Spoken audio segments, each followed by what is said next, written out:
Guys, good evening. This is only just a short video.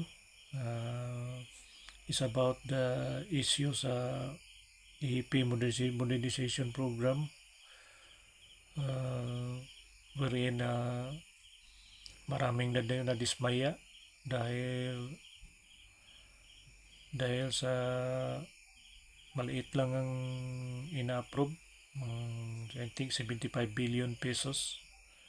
So malayo sa original proposal ni Secretary Gibo na 245 billion pesos, para lang ma-implement talaga ang mga importanteng projects ng AP na para talaga sa external o territorial defense.